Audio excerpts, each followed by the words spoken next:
Hello dear learners, welcome back to the third block and fourth block of political science.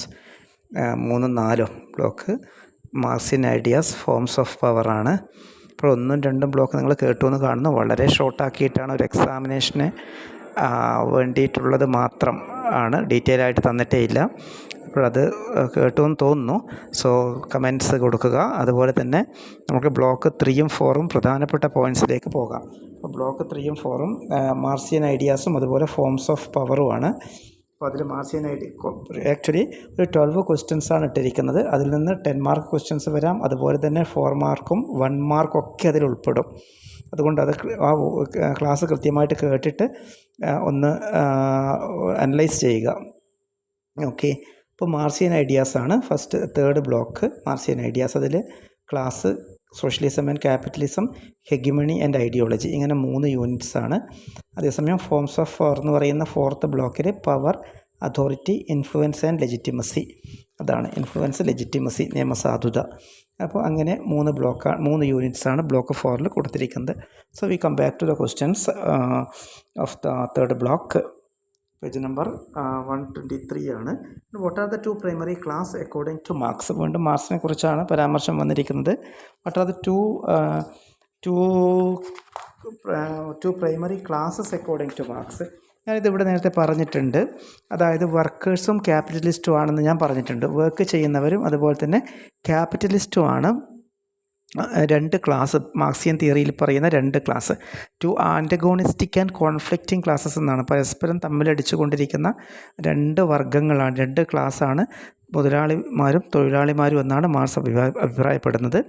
So this class is commonly called as bourgeoisie and proletariat എന്നാണ്. Bourgeoisie എന്ന് പറയുന്നത് ഈ ക്യാപിറ്റലിസ്റ്റിനെയാണ്, അതുപോലെ തന്നെ പ്രോലറ്റാരിയറ്റ് എന്ന് പറയുന്നത് working ക്ലാസ്സിനെയാണ്. അപ്പോൾ ഈ ബൂർഷ്വാസി അഥവാ ക്യാപിറ്റലിസ്റ്റാണ്, അവരാണ് മീൻസ് ഓഫ് പ്രൊഡക്ഷൻ, ഉൽപ്പാദന ഉപാധികളൊക്കെ കയ്യിൽ വെച്ചിരിക്കുന്നത്. ഫാക്ടറീസ് ആണെങ്കിലും മെഷീനറി ആണെങ്കിലും ക്യാപിറ്റൽ ആണെങ്കിലും. എന്നിട്ട് എന്ത് ചെയ്യുന്നു? ഈ എംപ്ലോയീസിനെ കൂലിക്കെടുക്കുകയാണ് ചെയ്യുന്നത്. കൂലിക്കെടുത്തിട്ട് എന്ത് ചെയ്യുന്നു? പ്രൊഡക്ഷൻ പ്രോസസ്സ്, ഉൽപ്പാദന പ്രക്രിയ നടത്തുകയും പ്രൊഡക്ട്സ് ഉണ്ടാക്കുകയും കമ്പോളത്തിൽ വിറ്റഴിക്കുകയും ചെയ്യുന്നു. ഇപ്പോൾ ഇവിടെ തൊഴിലാളികൾ ചൂഷണം ചെയ്യപ്പെടുന്നു, അതായത് വർക്കിംഗ് ക്ലാസ് അല്ലെങ്കിൽ പ്രോലറ്റാരിയറ്റ് എന്നാണ് പറയുന്നത്. ടേം ചോദിച്ചേക്കാം. അപ്പോൾ അവർ ചൂഷണം ചെയ്യപ്പെടുന്നു, ഇക്കണോമിക് എക്സ്പ്ലോയിറ്റേഷൻ നടക്കുന്നു എന്നതാണ് മാർക്സിൻ്റെ അഭിപ്രായം. So these are the 2 classes, capitalists and proletariat or the bourgeoisie and proletariat according to Marxian principle. Okay, the next one, features of socialism. അപ്പോൾ സോഷ്യലിസം എന്ന് പറയുന്നത്, അപ്പം അതിൽ നിന്നാണ്, ഈ കോൺഫ്ലിക്റ്റിൽ നിന്നാണ് സോഷ്യലിസം എന്ന് പറയുന്ന കൺസെപ്റ്റ്. ഈക്വാലിറ്റി എന്ന് പറയുന്നത്, സോഷ്യലിസം എന്ന് പറയുന്നത് ഈക്വാലിറ്റിയാണ്, തുല്യത എന്നാണ്. അതേസമയം ഇവിടെ ക്യാപിറ്റലിസത്തിൽ ആ തുല്യതയില്ല. കാരണം ആ ഇക്കണോമിക് ഡിഫറൻസ് ഇക്കണോമിക് ഡിഫറൻസ് കാണാൻ വേണ്ടി പറ്റും. അതായത് ഒരു വിഭാഗം സമ്പത്തിൻ്റെ ഒരു വലിയൊരു ഭാഗം കയ്യിൽ വെച്ചിരിക്കുന്നു, മറ്റൊരു വിഭാഗം എന്താണ്? ലെസ് വെൽത്താണ്. അവർ ജോലി ചെയ്യുന്നു, ഈവൺ അവരെ എക്സ്പ്ലോയിറ്റ് ചെയ്യുക പോലും ചെയ്യുന്നു. വേജിൻ്റെതാണെങ്കിലും അവേഴ്സ് ഓഫ് വർക്കിൻ്റെ കേസിലാണെങ്കിലും എക്സ്പ്ലോയിറ്റേഷൻ നടക്കുന്നു. അപ്പോൾ സോഷ്യലിസം എന്ന് പറയുന്നതിൽ നിന്ന് വ്യത്യസ്തമായിട്ട് ഈക്വലായിട്ട് ഡിവൈഡ് ചെയ്യുകയാണ്, അതായത് വെൽത്തിനെ ഈക്വലായിട്ട് ഡിവൈഡ് ചെയ്യുകയാണ് സോഷ്യലിസ്റ്റിക് ഐഡിയോളജിയിൽ ചെയ്യുന്നത്. വെൽത്തിന് ഈക്വൽ ഡിവിഷൻ ഓഫ് വെൽത്താണ് സോഷ്യലിസം എന്ന് പറയുന്ന ഐഡിയോളജി. നമുക്ക് നോക്കാം എന്താണ് ഈ കീ ഫീച്ചേഴ്സ് ഓഫ് സോഷ്യലിസം. സോഷ്യലിസത്തിൻ്റെ കീ ഫീച്ചേഴ്സ്, അതായത് കീ ഫീച്ചേഴ്സ് ഓഫ് സോഷ്യലിസം എന്ന് പറയുമ്പോൾ, ഒന്ന്, social or democratic control of the means of production. ഞാൻ നേരത്തെ പറഞ്ഞു, ഉൽപ്പാദന ഉപാധികൾ അഥവാ മീൻസ് ഓഫ് പ്രൊഡക്ഷൻ മുതലാളിമാരുടെ കയ്യിലാണ് ക്യാപിറ്റലിസത്തിലുള്ളത്. അതേസമയം തന്നെ സോഷ്യലിസത്തിൽ ഡെമോക്രാറ്റിക് കൺട്രോളാണ്, അതായത് ജനാധിപത്യപരമായ നിയന്ത്രണമാണുള്ളത്, അല്ലെങ്കിൽ സാമൂഹിക കൺട്രോളാണ്, സമൂഹത്തിൻ്റെ തന്നെ ഉടമസ്ഥതയിലാണ് ഏതുള്ളത്? ഈ പറയുന്ന മീൻസ് ഓഫ് പ്രൊഡക്ഷൻ അഥവാ ഉൽപ്പാദന ഉപാധികളുള്ളത് എന്നതാണ് ഒരു പ്രത്യേകത. Democratic planning and market socialism. മറ്റൊന്നെന്ന് പറയുന്നത് ഡെമോക്രാറ്റിക് പ്ലാനിങ് ആണ്, ജനാധിപത്യപരമായ ആസൂത്രണമാണ് മറ്റൊരു സവിശേഷത സോഷ്യലിസത്തിൻ്റെ. മറ്റൊന്ന് മോഡിഫിക്കേഷൻ ഓഫ് ലേബർ റൈറ്റ്സ് ഉണ്ട്. അതിവിടെ എന്തുണ്ട്? തൊഴിലാളി അവകാശങ്ങളുടെ മോഡിഫിക്കേഷൻ ഉണ്ട്, തൊഴിലവകാശങ്ങളുടെ മോഡിഫിക്കേഷൻ ഉണ്ട്. ലേബർ ലോസ് ഉണ്ട്, എക്സ്പ്ലോയിറ്റേഷൻ കുറവാണ്. അതുപോലെ പ്രൊഡക്ഷൻ ഫോർ ഹ്യൂമൻ നീഡ്സ് ആണ് മറ്റൊരു പ്രത്യേകത. മനുഷ്യൻ്റെ ആവശ്യങ്ങൾക്ക് വേണ്ടിയാണ് ഉൽപ്പാദനം നടത്തുന്നത് എന്നുള്ളതാണ്. അതേപോലെ തന്നെ social power over state power, state പവറിൻ്റെ മുകളിൽ എന്തുണ്ട്? സോഷ്യൽ പവർ അഥവാ സാമൂഹിക ശക്തി പ്രവർത്തിക്കുന്നുണ്ട്. ഇത്രയുമാണ് നമുക്ക് സോഷ്യലിസത്തിൻ്റെ കീ ഫീച്ചേഴ്സ് എക്സാമിനേഷന് ചോദിക്കാം. ഇത്രയും സവിശേഷതകൾ നമുക്ക് എഴുതാൻ വേണ്ടി പറ്റും. ഓക്കെ, ആൻഡ് നൗ അതേസമയം തന്നെ what are the key features of capitalism? മുതലാളിത്ത വ്യവസ്ഥിതിയുടെ കീ ഫീച്ചേഴ്സ് എന്താണ്? നമുക്കറിയാം, മുതലാളിത്ത വ്യവസ്ഥിതി എന്ന് പറയുമ്പോൾ പ്രൈവറ്റ് ഫേംസ് ആണ്, പ്രൈവറ്റ് എൻ്റർപ്രൈസസ് ആണ്. ഇപ്പോൾ പ്രൈവറ്റ് ഓണർഷിപ്പാണ് മീൻസ് ഓഫ് പ്രൊഡക്ഷൻ. പ്രധാനമായിട്ട് പറയാം, private ownership of means of production. ഉൽപ്പാദനോപാധികൾ സ്വകാര്യ വ്യക്തികളുടെ ഉടമസ്ഥതയിലാണ്. മറ്റൊന്ന് legal ownership of labour power, അതായത് ലീഗൽ ഓണർഷിപ്പാണ്, നിയമപരമായ ലേബർ പവറിന് എന്താണ്? നിയമപരമായ ഉടമസ്ഥാവകാശമാണ് ഉള്ളത്. അതുപോലെ തന്നെ മാർക്കറ്റ് ബേസ്ഡ് അലോക്കേഷനാണ്. മാർക്കറ്റിനെ കമ്പോളത്തിനെ അടിസ്ഥാനപ്പെടുത്തിക്കൊണ്ടാണ് സാധന സേവനങ്ങൾ പ്രൊഡ്യൂസ് ചെയ്യുന്നതും അലോക്കേറ്റ് ചെയ്യുന്നതും. പിന്നെ ക്ലാസ് ഡിവിഷനുണ്ട്, വർഗ വിഭജനമുണ്ട്. മുതലാളിമാർ, തൊഴിലാളിമാർ എന്നുള്ള വർഗ വിഭജനം ഇവിടെ കാണാൻ സാധിക്കും, ക്യാപിറ്റലിസത്തിൽ കാണാൻ സാധിക്കും. പക്ഷേ സോഷ്യലിസത്തിൽ എന്തില്ല? സോഷ്യലിസത്തിൽ ഈ രീതിയിലുള്ള ഡിവിഷൻ ഇല്ല, മുതലാളി തൊഴിലാളികളില്ല, ഓൾ ആർ ഈക്വലാണ്, ഈക്വാലിറ്റി പ്രിൻസിപ്പിളാണ്. നെക്സ്റ്റ് നമുക്ക് നോക്കാം, ക്യാപിറ്റലിസത്തിൽ അവസാനമായിട്ട് നമുക്ക് പ്രോഫിറ്റ് ഓറിയൻറ്റേഷനാണ്. This is very visible in our society. കാരണം പ്രോഫിറ്റ് ലാഭേച്ഛ കൂടിയാണ് പ്രൈവറ്റ് സ്ഥാപനങ്ങൾ പ്രവർത്തിക്കുന്നത്. ലാഭം മാക്സിമം ഉണ്ടാക്കുക എന്നുള്ളതാണ് പ്രൈവറ്റ് ഓണർഷിപ്പിലുള്ള സ്ഥാപനങ്ങളുടെ ലക്ഷ്യം. അതേസമയം ഗവൺമെൻറ് ഉടമസ്ഥതയിലുള്ള സോഷ്യലിസത്തിൽ ഗവൺമെൻറ് ഉടമസ്ഥതയിലുള്ള സ്ഥാപനങ്ങളുടെ ലക്ഷ്യം എന്താണ്? സോഷ്യൽ വെൽഫെയറാണ്, സാമൂഹിക ക്ഷേമമാണ്, ലാഭേച്ഛ അല്ല എന്നുള്ളതാണ്.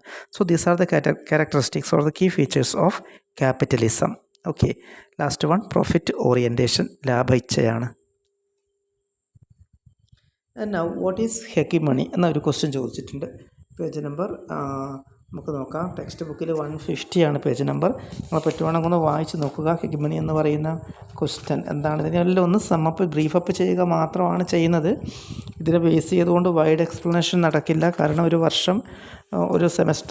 ഒരു വർഷം പഠിക്കേണ്ടുന്ന അത്രയും കാര്യങ്ങളാണ്, അല്ലെങ്കിൽ ഒരു സെമസ്റ്ററിൽ പഠിക്കേണ്ടുന്ന അത്രയും കാര്യങ്ങളാണ് ഒന്നിച്ച് നമ്മൾ ഡിസ്കസ് ചെയ്യുന്നത്. പക്ഷേ ഇത് നിങ്ങൾക്ക് എക്സാമിനേഷന് ഹെൽപ്ഫുള്ളായിരിക്കും തീർച്ചയായിട്ടും. അപ്പോൾ നമുക്ക് നോക്കാം ഹെഗിമണി എന്താണെന്നുള്ളത്. ഹെഗിമണി എന്ന് പറയുന്നത് operates through institutions like media, education, religion and family which shape individuals beliefs and values. അതായത് വ്യക്തികളുടെ മൂല്യങ്ങളും ബിലീഫ്സും ഒക്കെ, വിശ്വാസങ്ങളൊക്കെ ഷെയ്പ്പ് ചെയ്യുന്നതിനാവശ്യമായ മീഡിയ, എഡ്യൂക്കേഷൻ, റിലീജിയൻ, ഫാമിലി എന്നിവയൊക്കെ ഈ ടേമിൻ്റെ പ്രത്യേകതകളാണ്. ഹെഗമണി എന്ന് പറയുന്ന ടേം. അതായത് ഇതിന് പ്രധാനമായിട്ട് മീഡിയ ഉണ്ട്, എഡ്യൂക്കേഷൻ ഉണ്ട്, അതുപോലെ തന്നെ റിലീജിയൻ, അതായത് സാമൂഹിക ശക്തിയാണ് ഹെഗമണി എന്ന് പറയുന്നത്. Study of social power, ideology and domination, ഒരു ആധിപത്യം എന്നൊക്കെ പറയാം. ഹെഗമണി എന്ന് പറയുമ്പോൾ ആധിപത്യം, സാമൂഹിക ശക്തി, ആധിപത്യം എന്നൊക്കെയുള്ള രീതിയിൽ മലയാളത്തിൽ പറയാൻ സാധിക്കും. ഇതിൻ്റെ പ്രധാനപ്പെട്ട ഘടകങ്ങൾ ഞാൻ ഇപ്പം പറഞ്ഞു. മീഡിയ ഉണ്ട്, വിദ്യാഭ്യാസമുണ്ട്, റിലീജിയൻ ഉണ്ട്. ഇതൊക്കെ എന്താണ്? ഈ ആധിപത്യത്തിൻ്റെ, സോഷ്യൽ പവറിൻ്റെ, ഹെഗമണിയുടെ ഘടകങ്ങളെന്ന് പറയാം. മീഡിയ, എഡ്യൂക്കേഷൻ, റിലീജിയൻ തുടങ്ങിയവ.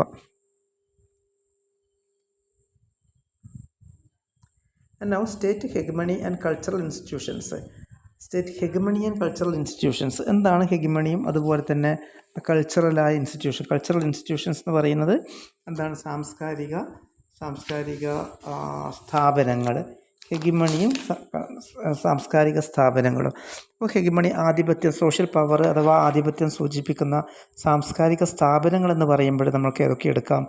മീഡിയ എടുക്കാം, ന്യൂസ് ഔട്ട്ലെറ്റ്സ് എടുക്കാം, ഫിലിംസ് എടുക്കാം, അഡ്വർടൈസ്മെൻറ്റ്സ്, പ്രസൻറ്റ് നറേറ്റീവ്സ് ആണ്. ഇതൊക്കെ ഏതാണ്? ഹെഗമണിയുടെ കൾച്ചറൽ ഇൻസ്റ്റിറ്റ്യൂഷൻസുമായിട്ട് ബന്ധപ്പെട്ട സ്ഥാപനങ്ങളാണ്.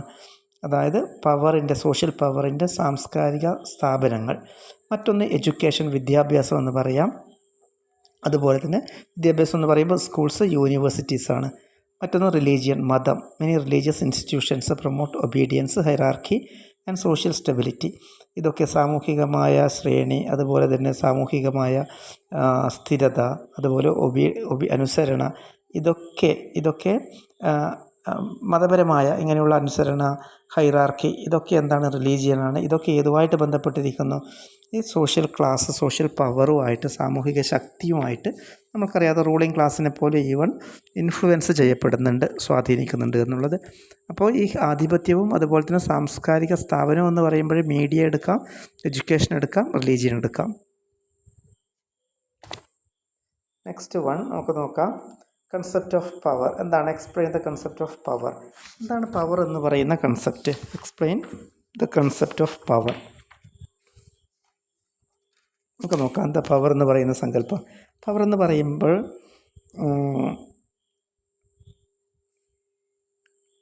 ഫണ്ടമെൻ്റൽ ടു പൊളിറ്റിക്കൽ സയൻസ്, അത് നമ്മൾ ഈ രാഷ്ട്രതന്ത്ര ശാസ്ത്രവുമായിട്ട് ബന്ധപ്പെട്ട ഒരു അടിസ്ഥാനമായ സങ്കല്പമാണ് പവർ എന്ന് പറയുന്നത്. അപ്പോൾ പവർ എന്ന് പറയുമ്പോൾ അത് രാഷ്ട്രീയ സ്ഥാപനങ്ങളെ ഷെയ്പ്പ് ചെയ്യുന്നുണ്ട്, അതുപോലെ തന്നെ മറ്റ് രാഷ്ട്രീയ സ്ഥാപനങ്ങളെ ഷെയ്പ്പ് ചെയ്യുന്നുണ്ട്. അതുപോലെ തന്നെ നമുക്ക് കാണാൻ സാധിക്കും, അതായത് സാമൂഹിക സ്ഥാപനങ്ങൾ, അതുപോലെ തന്നെ നമുക്കെങ്ങനെ എക്സ്പ്ലെയിൻ ചെയ്യാൻ വേണ്ടി പറ്റും? അതായത് ഒരു മെക്കാനിസം അല്ലെങ്കിൽ ഒരു അതോറിറ്റി, അതിൽ ഡിസിഷൻ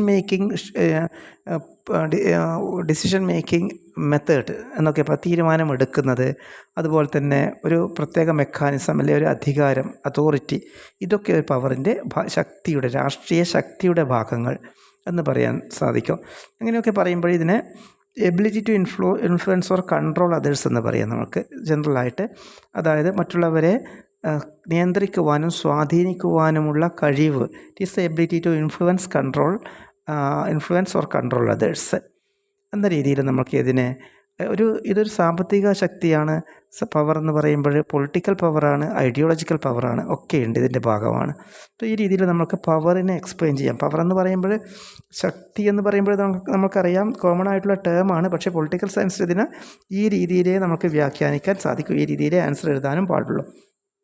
അപ്പോൾ ഐഡിയോളജിക്കൽ ആശയപരമായ ശക്തി, രാഷ്ട്രീയപരമായ ശക്തി, സാമ്പത്തികമായ ശക്തി, അല്ലെങ്കിൽ എന്താണ് ഒരു അതോറിറ്റി, അതായത് എന്താണ് ഇൻഫ്ലുവൻസ്, സ്വാധീനം, അല്ലെങ്കിൽ എന്താണ് നമുക്ക് മറ്റുള്ളവരെ നിയന്ത്രിക്കാനുള്ള ഒരു കഴിവ്. ഇതൊക്കെയാണ് ഇവിടെ പവർ എന്നുകൊണ്ട് ഉദ്ദേശിക്കുന്നത്. അപ്പോൾ നമ്മൾക്കറിയാം ഈ മൊണാർക്കിയിലും രാജഭരണകാലത്തും ഡെമോക്രസിയിലും ഈ പവർ ഡിഫറൻസ് എന്താണ് എന്നുള്ളത് നിങ്ങൾ തന്നെ ഒന്ന് ചിന്തിച്ച് നോക്കുക. That's all. കൂടുതൽ ഡിസ്കഷൻ നിന്നാൽ നമ്മളിതൊന്നും തീർക്കാൻ പറ്റില്ല. ഓക്കെ.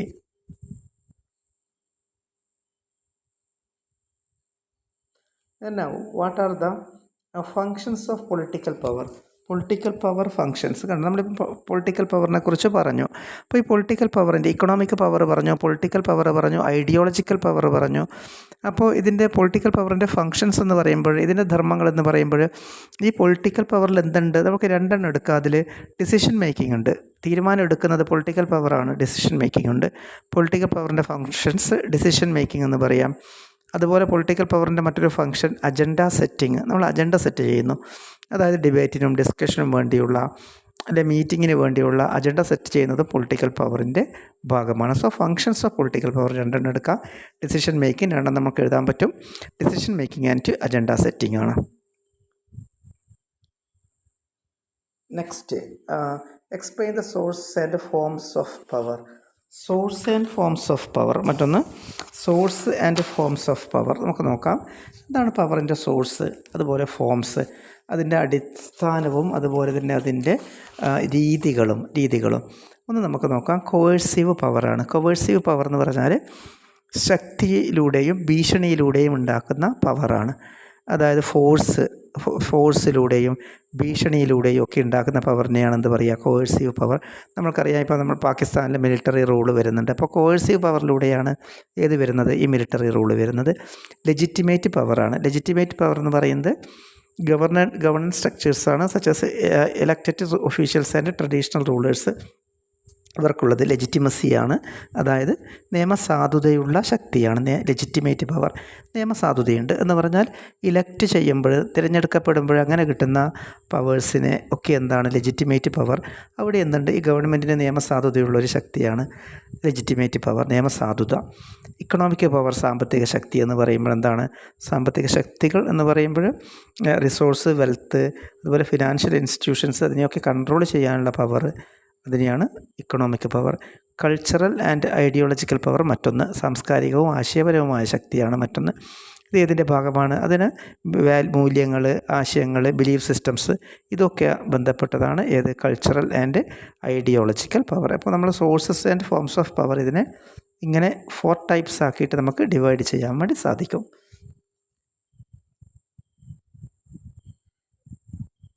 നമുക്ക് മറ്റൊരു ടേം അതോറിറ്റി എന്ന് പറയുമ്പോൾ, അതോറിറ്റി അധികാരം അല്ലേ?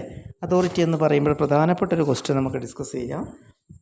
അതിൽ മാർക്സ് വെബറാണ് അതോറിറ്റിയെക്കുറിച്ച് പറയുന്നത്. മാർക്സ് വെബർ പറയുന്നത് അതോറിറ്റിയെക്കുറിച്ച് സുപ്രധാനമായൊരു കാര്യം പറയുന്നത്, Max Weber 3 types of sociological തിയറിയാണിത്. സോഷ്യോളജിയുടെ ഭാഗമാണ്. Max Weber's types of authority എന്ന് പറയുമ്പോൾ 3 അതോറിറ്റിയാണ് മാർക്സ് വെബറിൻ്റെ റിസർച്ചിലൂടെ അദ്ദേഹം കാറ്റഗറൈസ് ചെയ്യുന്നത്. ഒന്ന് ശ്രദ്ധിക്കുക, traditional authority, charismatic authority, legal rational authority. ഇങ്ങനെ 3 എണ്ണമാണ്. Traditional authority, charismatic authority, legal rational authority. അപ്പോൾ ഒരു അതോറിറ്റി എന്ന് പറയുമ്പോൾ നമ്മുടെ റൂളിംഗ് പാർട്ടി എന്താണ്? റൂളിംഗ് ടീം ഒരു അതോറിറ്റിയാണ്. ഒരു കിങ് ഒരു അതോറിറ്റിയാണ് അല്ലേ? അതേപോലെ തന്നെ ഒരു ലീഡർ ഒരു അതോറിറ്റിയാണ്. അപ്പോൾ ഇങ്ങനെയുള്ള അതോറിറ്റികളൊക്കെ എന്ത് അടിസ്ഥാനം, അതിൻ്റെ സോഴ്സ് ട്രഡീഷണൽ ആവാം. അതാണ് ട്രഡീഷണൽ അതോറിറ്റി എന്ന് പറഞ്ഞാലും. കസ്റ്റംസ്, ട്രഡീഷൻസ്, ഇൻഹെറിറ്റൻസ്, ഇതിലൂടെയൊക്കെ റിലീജിയൻ, ആചാരങ്ങൾ, അനുഷ്ഠാനങ്ങൾ, പരമ്പരാഗതമായിട്ട് അങ്ങനെയൊക്കെയുള്ള കിട്ടുന്ന അതോറിറ്റി, അധികാരം, അതിനെയാണ് എന്ത് പറയുന്നത്? Traditional authority. ഇപ്പം മൊണാർക്കി, രാജാവ്, അതുപോലെ തന്നെ റിലീജിയസ് ലീഡേഴ്സ്, അവരൊക്കെ റിലീജിയസ് പരമായിട്ട് കിട്ടുന്ന അധികാരങ്ങളാണ്. ആ അധികാരത്തെയാണ് ട്രഡീഷണൽ അതോറിറ്റി എന്ന് പറയുന്നത്. കരിസ്മാറ്റിക് അതോറിറ്റി എന്ന് പറയുന്നത് നമ്മൾ ഉണ്ടാക്കുന്ന വ്യക്തിത്വം കൊണ്ട് നമ്മൾ ഡെവലപ്പ് ചെയ്യപ്പെടുന്ന അധികാരമാണ്. അത് പേഴ്സണാലിറ്റി ഉണ്ട്, ലീഡർഷിപ്പ് ഉണ്ട്, ഇൻസ്പിരേഷൻ, പ്രചോദനം കൊണ്ടൊക്കെ ഒരു അധികാരം നമ്മൾ ക്രിയേറ്റ് ചെയ്യുന്നു. നമുക്ക് ഉദാഹരണമായിട്ട് അറിയാം മഹാത്മാഗാന്ധി, മാർട്ടിൻ ലൂതർ കിങ്, ഇവരൊക്കെ ഇവരുടെ പേഴ്സണാലിറ്റി കൊണ്ടാണ് അധികാരികളായിട്ട് അല്ലെങ്കിൽ നമ്മളവരെ ഫോളോ ചെയ്യുന്നത്. സോ ഇതിനെയാണ് കരിസ്മാറ്റിക് അതോറിറ്റി എന്ന് പറയുന്നത്. ലീഗൽ റേഷണൽ അതോറിറ്റിയാണ് മറ്റൊന്ന്. ലീഗൽ റേഷണൽ അതോറിറ്റി എന്ന് പറയുമ്പോൾ നിയമം കൊണ്ടോ അതുപോലെ കോൺസ്റ്റിറ്റ്യൂഷൻ, ഭരണഘടന കൊണ്ടോ അല്ലെങ്കിൽ വേറെ എന്തെങ്കിലും നിയമനിർമ്മാണങ്ങൾ കൊണ്ടോ ഒരു വ്യക്തിക്ക് അധികാരം കൊടുക്കുമ്പോൾ ആ അതോറിറ്റിയാണ് എന്ത് പറയുന്നത്? Legal rational. President, civil service, ഇതൊക്കെ എന്താണ്? ലീഗൽ റേഷണൽ അതോറിറ്റിയുടെ ഭാഗമാണ്. അപ്പം മാക്സ് വെബേഴ്സിൻ്റെ അഭിപ്രായത്തിൽ 3 അതോറിറ്റീസാണുള്ളത്. ഷുവർ ക്വസ്റ്റ്യനാണ്, ചോദിക്കും.